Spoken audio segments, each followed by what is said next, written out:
vai es izjūtu uz savas ādas to sajūtu, kad Jēzus nevēroja, kā viss ziedo, un tad viņš runā par nabadzi, kur tur dažs grašs, un viņš uzteica, jo viņa visu savu padomu, manē, ziedoja. Un tad es tā piedzīvoju, es esmu uz otru pusi, kad tev nav nemaz, un tu nezini, kā tu degvielu ielies, vai kā tu kaut kādas lietas samaksās vai izdarīs. Un tad notiek, ka kāds tevi svētī. Kāds tevi svētī. Ne ar daudz, bet tas svars un tas svarīgums tam nedaudz. Tā brīdī ir daudz vairāk nekā kaut kādi 1000, kad tev ir daudz naudas. Jo tur mainās tā ieinteresētība, tā izjūta, tas,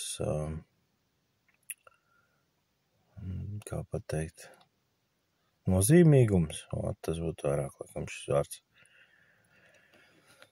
Tā tad, tā lasot, citreiz tādās komfortā vai nevārdi kaut kur pie kafijas vai kā, mēs tā to neaizdomājamies, cik tas īstenībā tam cilvēkam ir nozīmīgi, jo es saprotu, es esmu bijis tajā otrā pusē, ka man, tas ir pēdējais, bet tu viņu ziedo, vai tu viņu svētī kādu, un tad ir citreiz tāda vilšanās, vai nepatīk, ka cilvēks to nenovērtē, vai neuztver,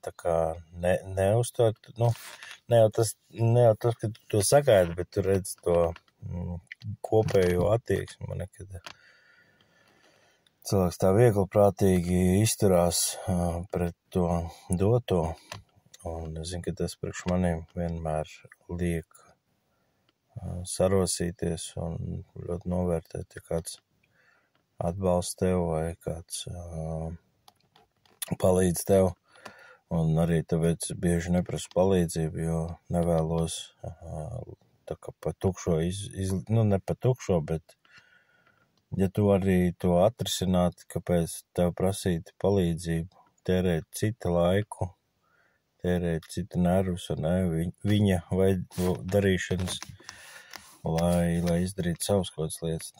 Bet, tur arī tādai, es sapratu, robežai jābūt, jo tā tu var tāds ieslēgt upurīt.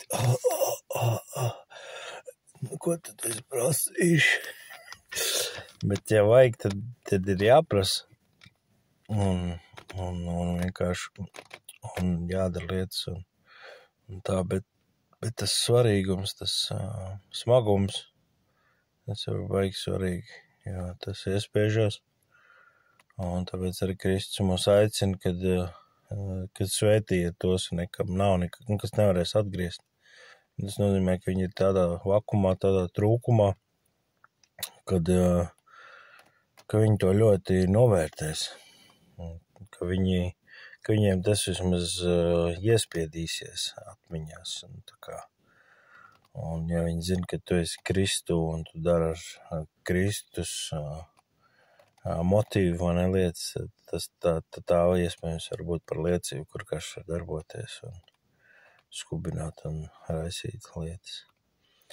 Tā kā es iedrošinu būt gan pateicīgam ņēmējam un neizturēties viegliprātīgi pret visu, kas dots, un arī būt par devēju, lai svētītu citus grūtos brīžos un tādos svarīgos un kritiskos. Bet, viss tas sākās ar klausīšanos, ar ieklausīšanos, ar sadzirdēšanu un tām lietām. Jā, šādi.